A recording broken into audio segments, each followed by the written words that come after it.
आप देख रहे हैं अमेज नाउ। गंगा, यमुना, राप्ती और गोमती के तटवर्ती इलाकों से खबरें आप तक। वेलकम टू जया शक्ति इंफ्राकॉन LLP। 5 अलग अलग साइट्स चल रहे हैं गोरखपुर और बस्ती जनपद में।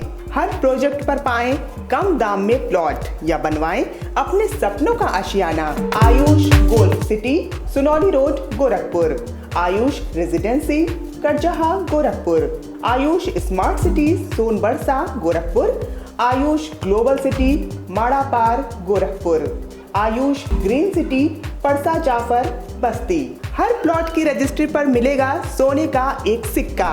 हम उन सभी लोगों का धन्यवाद ज्ञापित करना चाह रहे हैं। हमारा एक निर्णय जया शक्ति के द्वारा लिया गया है कि अब आगे जो भी रजिस्ट्री होंगी उसमें सोने का सिक्का उपहार स्वरूप दिया जाएगा। नमस्कार, हम जया शक्ति इंफ्राकॉन से के माध्यम से जमीन का कारोबार करते आ रहे हैं पिछले कई वर्षों से। मौजूदा समय में हमारे 5 प्रोजेक्ट इस समय चल रहे हैं। पहला आयुष गोल्फ सिटी मानीराम सन 2016 से, आयुष रेजिडेंसी सन 2019 से रामनगर करजहा में चल रहा है। तीसरा साइट मेरा माड़ापार में चल रहा है जो सन 2020 में हम लोग चालू किए हैं। चौथा साइट हमारा सोनबरसा में चल रहा है जो 2021 में मार्च में हम लोग चालू किए हैं। एवं एक साइट मेरी हमारी है बस्ती में जो अभी तत्काल चालू किया गया है। परसा जाफर में स्थित है, उसका नाम आयुष ग्रीन सिटी रखा गया है। हमारा प्रयास है कि हर आय वर्ग को आवास उपलब्ध कराया जाए। आयुष सिटी का सपना, सबके पास हो घर अपना। नमस्कार, सत्य घटना के इस नए अंक के साथ मैं अरविंद श्रीवास्तव। शुरुआत करते हैं प्रमुख घटनाओं से। 30 करोड़ वित्तीय अनियमितता के दायरे में फंसे कुलपति राजेंद्र प्रसाद। कृषि बिल वापसी पर गोरखपुर में किसान खुश, विपक्षियों ने बताई बीजेपी की हार। सिख धर्म के संस्थापक और पहले गुरु नानक देव की 552वीं जयंती गोरखपुर समेत देश दुनिया के सभी गुरुद्वारों में प्रकाश पर्व के रूप में मनाया गया। कार्तिक पूर्णिमा पर नदियों में श्रद्धालुओं ने लगाई आस्था की डुबकी। और गोरखपुर क्लब में Chhotelal memorial open tennis tournament का हुआ भव्य उद्घाटन। अब सत्य घटना विस्तार।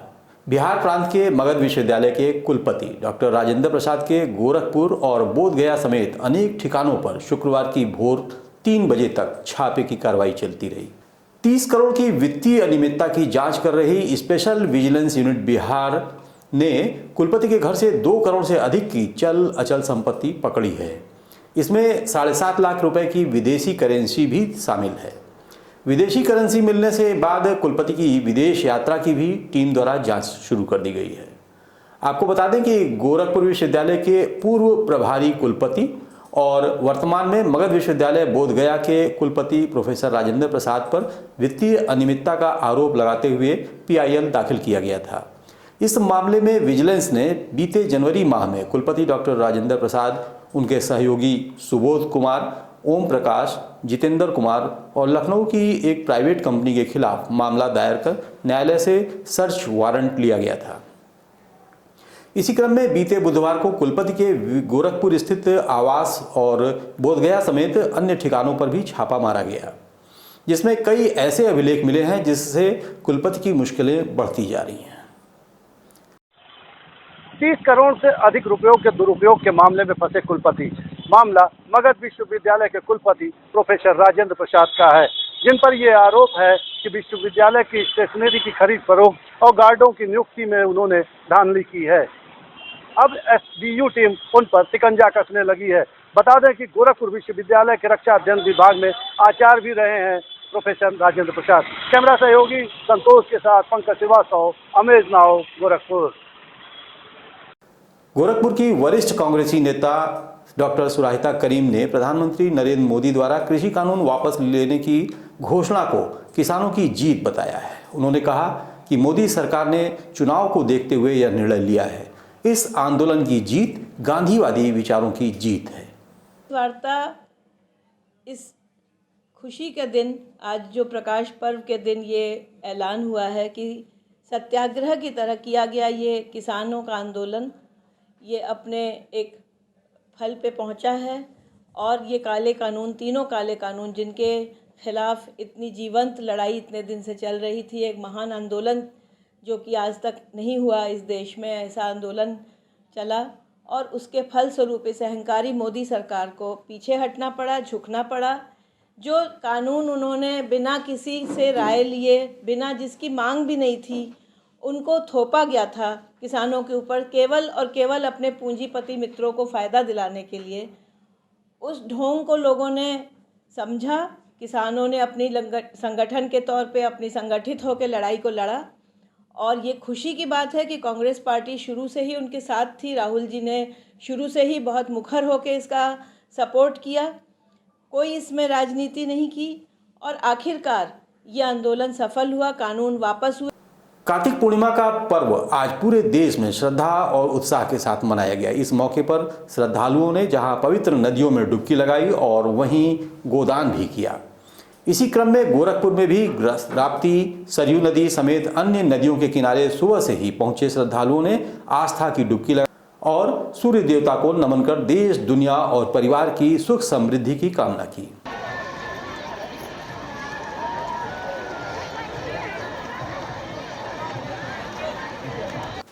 इस मौके पर श्रद्धालुओं ने बताया कि कार्तिक पूर्णिमा के दिन स्नान दान का विशेष महत्व है। कहाँ पे आए हैं? नहाने के लिए। कार्तिक पूर्णिमा क्या महत्व है कार्तिक पूर्णिमा का? कार्तिक पूर्णिमा का बहुत बड़ा महत्व है। दरबार मुनि के नाम से लगता है मेला, बगरी मेला। इसी क्रम में बलिया जनपद में भी आज गंगा नदी में स्नान करने के लिए आस्था का जन सैलाब उमड़ा दिखा। इसी मौके पर लाखों की संख्या में रात से ही श्री रामपुर घाट पर पहुंचकर श्रद्धालुओं ने आस्था की डुबकी लगाई। हमारी करीब 1,500 के आसपास पुलिस फोर्स लगी थी, जिसमें हमारी PSC कंपनी भी डिप्लॉय थी और फ्लड कंपनी भी थी और SDRF भी, हमारी स्टेट डिजास्टर जो है रिलीफ फ्लड कंपनी जो है वो भी यहाँ पे आई हुई थी।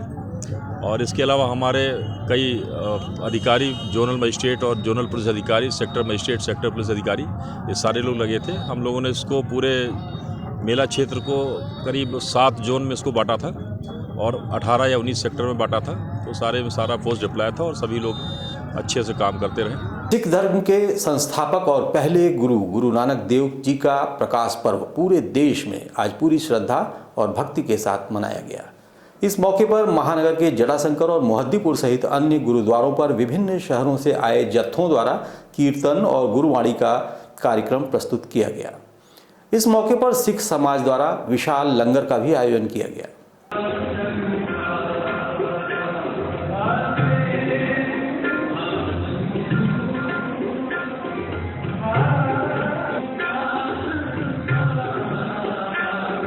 मौका भी था, दस्तूर भी। 5 राज्यों के चुनाव दहलीज पर भी हैं। किसानों की नाराजगी के साथ विपक्ष के पास मुद्दा भी था। प्रधानमंत्री नरेंद्र मोदी ने एक ही मास्टर स्ट्रोक से देश के करोड़ों किसानों को खुश कर दिया। कार्तिक पूर्णिमा पर्व पर किसी ने सोचा नहीं होगा प्रधानमंत्री नरेंद्र मोदी अपने फैसले से सभी को चौंका देंगे। शुक्रवार सुबह जब घड़ी की सुई में 9 बजे थे, तब PM मोदी ने देश को संबोधित करने का अचानक फैसला किया। प्रधानमंत्री के इस संबोधन को लेकर देशवासी सोच भी नहीं रहे थे कि तीनों कृषि कानून को वापस लेने का फैसला करने जा रहे हैं वे। जब PM मोदी ने राष्ट्र के नाम संबोधन के दौरान कहा कि पारित किए गए तीनों कृषि कानून वापस लिए जाएंगे, तो सुनकर किसानों में खुशी की लहर दौड़ गई। 1 साल 2 महीने और 2 दिन बाद प्रधानमंत्री ने अपनी ही सरकार का फैसला पलट दिया। गुरु नानक देव जी का पवित्र प्रकाश पर्व है। ये समय किसी को भी दोष देने का नहीं है। आज मैं आपको, पूरे देश को ये बताने आया हूं कि हमने 3 कृषि कानूनों को वापस लेने का, रिपील करने का निर्णय लिया है। इसी क्रम में गोरखपुर के किसानों में भी खुशी की लहर देखने को मिली। इस मौके पर पिपराइच विधानसभा क्षेत्र के किसानों ने बातचीत में बताया कि आज किसानों की लंबी लड़ाई के बाद कृषि कानून को प्रधानमंत्री ने समाप्त कर एक अच्छा निर्णय लिया है। प्रधानमंत्री जी ने जो कृषि कानून बिल को जो वापस उन्होंने लिया है। देखिए, लगातार जो पश्चिमी उत्तर प्रदेश में जो धरना प्रदर्शन हो रहा था, वह किस तरह के धरने थे ये आप किसी से भी छिपा नहीं है। वो सब प्रायोजित धरने थे, लेकिन लोगों को गुमराह करने का कार्य किया जा रहा था। माननीय कोर्ट, सुप्रीम कोर्ट के निर्देशानुसार जो ये सुप्रीम कोर्ट ने अब से रोक लगाया था, लेकिन रोक लगाने के बावजूद भी ये लोग धरना प्रदर्शन को समाप्त नहीं कर रहे थे और लोगों में गलत तरीके से तथ्य को प्रस्तुत कर रहे थे। इस कृषि कानून से हमारे किसी किसान भाई। मैं मोहम्मद फिरोज़ खान। आज हम लोग उपस्थित हैं पिपराइच विधानसभा क्षेत्र के जंगल सुभान अली में। आज देश के लिए बहुत बड़ी बात है। कृषि कानून प्रधानमंत्री जी ने वापस ले लिया है। देश में कई महीनों से लगातार किसान आंदोलन कर रहे थे इस कानून को वापस लेने के लिए। आखिरकार सरकार ने इस कानून को वापस ले लिया है।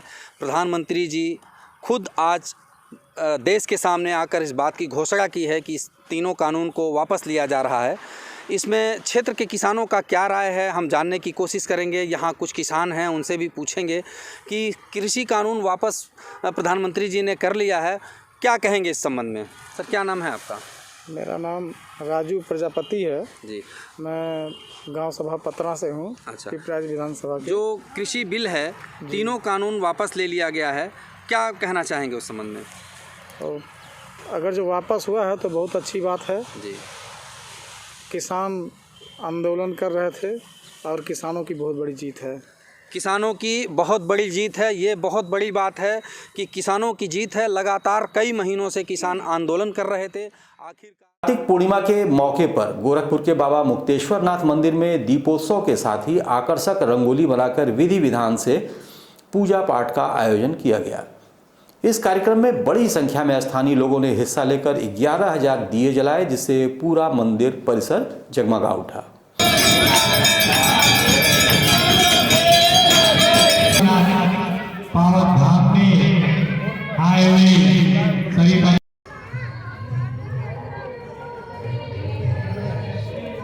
वेतन संबंधी मानक तय करने की मांग को लेकर मीटर रीडर कर्मचारियों का कार्य बहिष्कार आज भी जारी है। विद्युत मजदूर पंचायत के बैनर तले प्रदर्शनरत कर्मचारियों की मांग है कि उनका वेतन संबंधित मानक तय कर उन्हें 15,000 मासिक वेतन दिया जाए।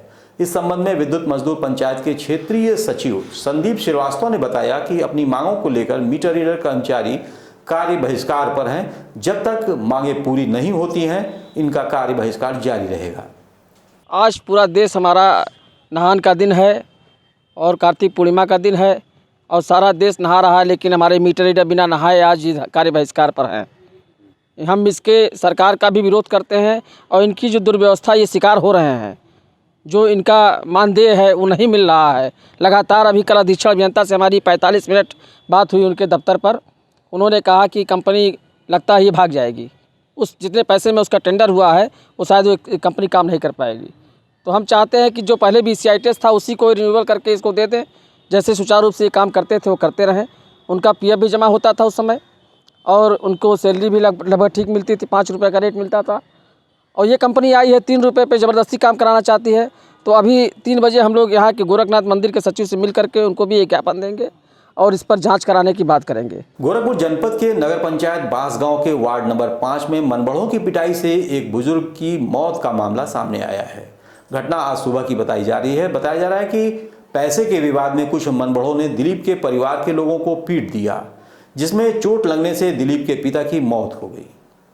सुबह सर यही हुआ था कि हम सामान लाए थे गौरव श्रीवास्तव के वहाँ से।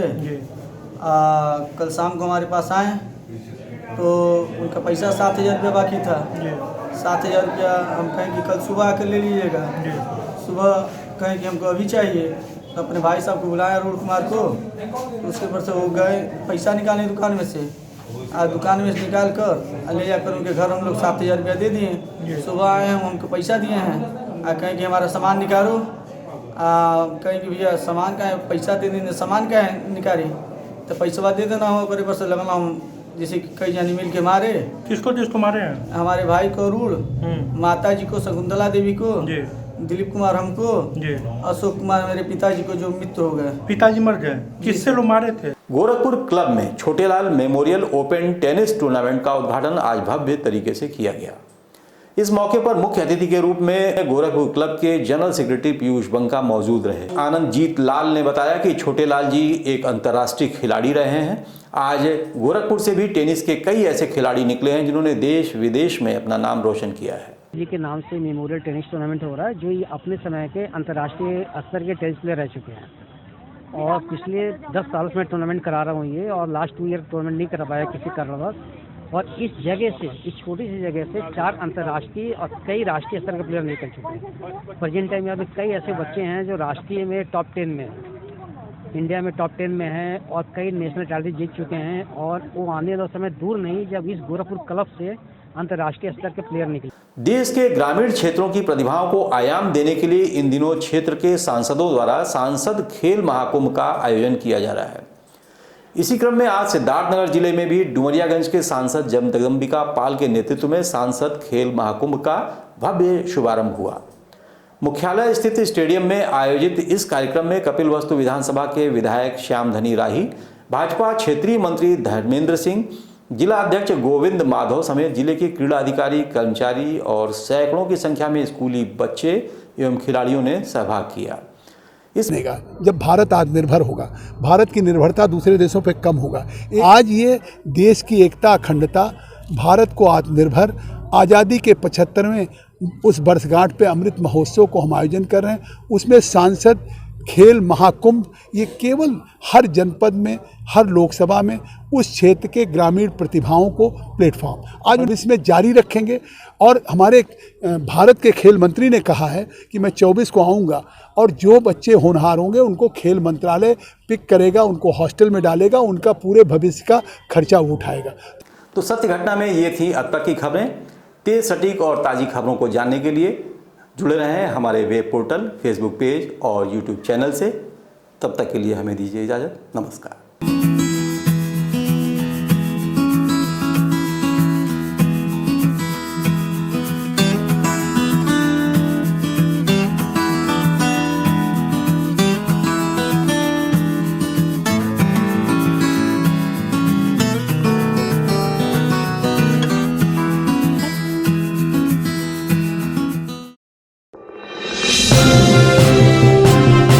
आप देख रहे हैं अमेज नाउ। गंगा, यमुना, राप्ती और गोमती के तटवर्ती इलाकों से खबरें आप तक।